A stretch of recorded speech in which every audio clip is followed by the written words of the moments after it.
Chukwu. Well, I was born in Meduguri, Borno State. I went to primary school with a lot of girls that got married at 9, at 10, at 12. As I watch, even if you visit them at home after they've been married, what they call it, some of them don't want because they know, even though you're your child, you know you don't want to do it. They call it Aurendole, marriage by force. Your parents will wrap you up after the ceremony and bundle you to the man's house. And once they give birth, some of them have VVF. The same husband will throw them out, their parents will throw them out, they'll be begging on the street. I'm a Christian, my parents are Christians, but we happen to live in the northern states. Then, some members of the church we attend started coming to my father. They want to marry me. I was just 12 years old, and some of them are 40 years old. I thought my parents would be like, hell no, maybe grab his cutlass and chase them out. No, my daddy sat me down and explained to me that I'm of age to be married, that I should look around. All his cousins, all their wives, even his first wife was married at age 13. I was in shock. Like, I don't understand. I said, like, Papa, do you want me to be like fornicate and get pregnant? He said, no, it's not fornication. He's your husband. I said, no, Kalu cannot touch me that way. I don't want that. I want to go to school. And he explained to me that a woman's education ends in the kitchen. My daddy loves me so much. He explained to me that no matter what I read, I will still be in a man's house cooking and cleaning and having children. That this man loves me. I said, he doesn't love me, he doesn't know me. He goes, he will help our family financially. So you understand, where is this rooted? It's rooted in poverty. Yerima is rich, his own is a pedophile. He's enjoying himself. But those families, whether in Egypt, whether in northern Nigeria or eastern Nigeria, that indulge in this is poverty. So I was expecting in this day and age our government to create initiatives on how to give free education up to tertiary to all girls or to all Nigerian children. One governor, one Niger Delta governor or one Oyo State governor's money they steal from our federal account can give free education to our girls. Instead, they want to leave something in the law that says when a girl is married, she's of adult age, of full age. When I heard it, I just went back to what I went through as a child. I was beaten, I was starved, I was locked up for 3 days, no food. Twice a day they opened the door and asked me, have you agreed to marry him? I said no, they locked back the door. I ran away. Whenever the chance I get, I run from the house. My father looked for me with police all over the city. But I was happy before he passed away, he came back to the east. And he was shocked to see that everybody want their daughter to go to school. Everybody is talking about, my daughter is IMT, my daughter is in ESUT, my daughter is in nursing. My daddy sat me down and said, I thank you for your stubbornness. I've lived in the north for so long, I did not know that the world have moved on. Thank you for resisting. And thank you, because then thank you for being in school. He didn't do it because he hated me. It's because he thought it was the best thing for me. So what our government should be doing, because I am sure even for those who voted for the amendments, probably did it out of pressure because they don't want to maybe offend some of their hierarchy senators. I know inside them they know it is wrong. Now that we are speaking out, it is our duty to speak out. You can sit in your house and be comfortable or enjoy your life, whatever you have. You think your child is not going to be affected. You never know what's going to happen tomorrow. You may not be here to fight for your child. So it's good that we are speaking out. It's good that we're making our voice heard. We hope that our government, even Yerima, please look for 18-year-old. He goes to Egypt and buys them for $100,000. He pays for dowry. And after 4 years or so, couple of years, he leaves that and goes for another 13-year-old because he can't have more than 4 wives. Please, let us stand up against this. It is wrong, it is evil, it's abominable. I can't even begin to imagine my life if I was married when I was 12, 13, and 14. I maybe have 10 children by now. You understand?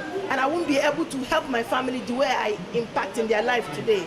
So I'll hand over the mic to somebody else. If I may ask, thank you so much for sharing that story with us. I mean, this is just the reason why we're here, you know, to enlighten more people about the advantage and the disadvantage of this, you know, because I also believe like children they cannot speak for themselves. And this is why we are parents. This is why we're mothers. This is why we're fathers. This is why we're adults to watch over those kids. When God gave the children, when God brought us and took us into our mother's womb, it's our responsibilities to watch over the kids to a age that you think, okay, you know what, I've done enough. My child can take care of themselves. So we are the voice of the children. We're the voice of a child. We're the voices of all these children. So I don't want to make it look like because it's happening in the northern side, it's happening in Muslim. But to me, I think this is still wrong.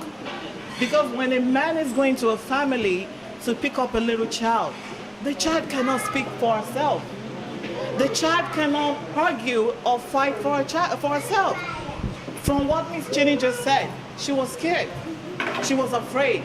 But she could not say nothing over her parents. So they had to lock her inside a room and starved her for weeks and told her, like, if you're sure you want to do this, you can come out of the house.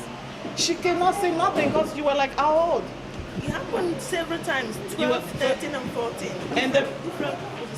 And this particular man was how old then? I think he's about 40 years old, and he's from East.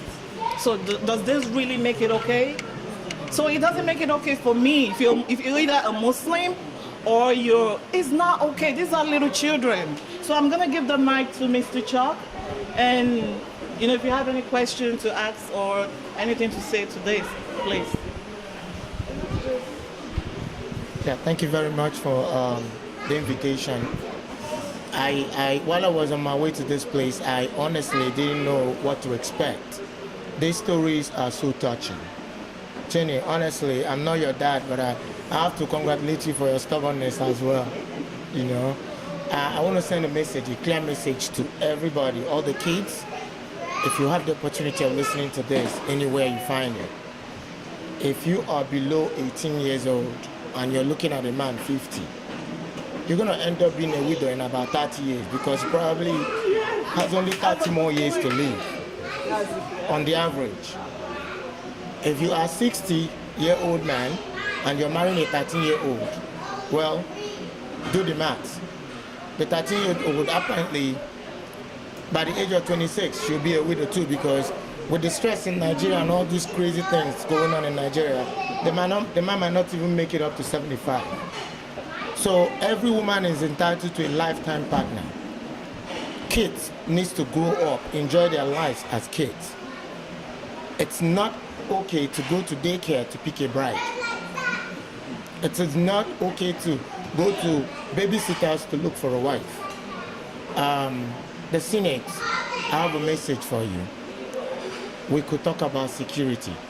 The money we spend on light-skinned women with big butt and owning properties all over the world, we can just take 1/10 of it and create something more positive for these kids. If you're marrying a woman that is 9 years old because the parents are poor, and you feel from the bottom of your heart you want to help this family, create jobs. There's so many ways jobs could be created. If you're so confused, you don't know how to do it, spend a little money, 1/10 of the money you spend in properties that you're buying all over the world, and get an expert from maybe America or Britain to help you think. Maybe if your brain is not really working that much, this is what you need. And for those of them that are excited over this act and think it might go into law, is going to be accepted. I feel very sorry for you also. Because if you are 40-something and you're still single, you need a psych therapist. Something is wrong. Call those ones should be seen and dumping before they turn 25. If they're not good enough, the 13-year-old will not be either. Let me pass this to somebody else because I can't keep saying I'm very upset right now. We all have sisters, we have daughters, we have mothers, we have cousins. If they went through all these things that you guys are planning to execute in the life of these kids, our life will not be the way it is right now. We'll probably be monsters because if you raise a monster, that monster will create another monster after her.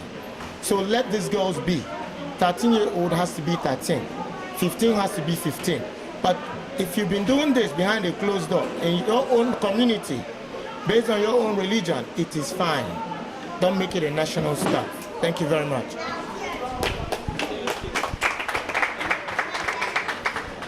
Thank you very much, Mr. Chalk. Before I hand the mic to someone else, I would like to also say, like Miss China said, it happens in the north. But I heard also it's not only in the north, it happens also in the east. And that's because they believe this is something that has been going on and it's right. And I would say just because it's been going on doesn't make it right. I remember back then, and also it's not just the Muslim community, this is about children. To me, whether you're a Muslim children or a Christian children, you're a citizen of Nigeria. So that right also belongs to you. And also, I remember back then I schooled in the north too, in Abuja. My school daughter, Memuna, pretty girl, very pretty girl. And every time she has issues, she would come to me. And I remember her junior WAEC, when she was finishing, she said to me, oh, I'd like to take a picture with you because I'm not coming back for my GS1. And I said, no, Memuna, remember what I told you, you're going to finish school. You're a very intelligent girl. She said, no, I'm not coming back, I'm getting married. I said, you're getting married? What happened? She said, I'm getting married, they got me a suitor, da-da-da-da. She said she wasn't really happy, so later on in break time, I sat her down, she was crying bitterly and telling me how they forced her to marry a man of 54, and she was 13 years old. I wept with her. I said to her, no, you're not going to marry this man. This is not going to happen. She said, I can't do anything. Right now, I'm not supposed to write this junior WAEC. I begged them for them to let me finish the junior WAEC, and then I will go ahead. I said, why? She said, no, I wasn't supposed to write this. I said, wow. So I called my other friends, my Muslim friend, Miriam. I said, well, Miriam said to me, Ndidi, you can't do anything. If you report to the principal, there's nothing they can do. This is the culture. This is what they're going to do. I said, okay, you know what, Memuna, run away. Run away. She said, no. Right now, they're camping her in the house. They feed her, they clothe her, they do everything. She can't go nowhere. And truly, when we resumed back to school, Memuna never returned. She was married away to one 54-year-old man. So this is something that has been going on, and that is why Senator Yerima feels it is right. It's their culture. Now, I want to ask a question, because he's saying that two things, which I took from his defense case speech, is that first is a Muslim culture. This is what has been going on. Because Prophet Muhammad, he stated it, that Prophet Muhammad married Aisha at the age of 6. And I had to ask my other Muslims, because I don't read the Quran, I don't really know. I said, even if it's true, there are certain things that has been going on before that is not right. And that doesn't make it right. So we as a younger generation, we have to put this in order. So if this has been going on, then we have to put a stop to it. Then I heard some fellow Muslims saying, no, that's not true. Aisha was Prophet Muhammad never married Aisha at the age of 6. He's just using that as his defense. Then secondly, he also stated that these children, they're everywhere, they don't have food to eat, their parents can provide for them, they can't even go to school. So why keep them? If he marries them, if people marry them, they'll be able to help the family. And he said, like the family, he married the 13-year-old girl from Egypt, that he paid $100,000, that is helping the family. And I said to myself, how are you helping the family? First of all, you were his governor. What did you do as a governor to help your community when you noticed that there's poverty? Did you try to eradicate poverty? Did you try to make job available, school free for children? Secondly, Now you're a senator. What are you doing? No, you're trying to pass a law to state that you're helping children by marrying them, so you're helping their family. And you want to put that into a constitution of a nation that is not a Muslim culture. This is not about Muslim. This is not about Muslim. It's all about Nigeria. Whether you're a pagan, you're an artisan, you are a Christian, you're a Muslim, whatever it is you believe, this is our right. It's a children's right to be protected.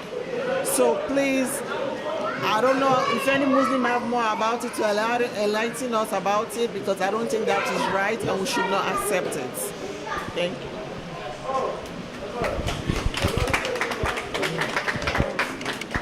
Thank you, Ndidi. I'm gonna, yeah.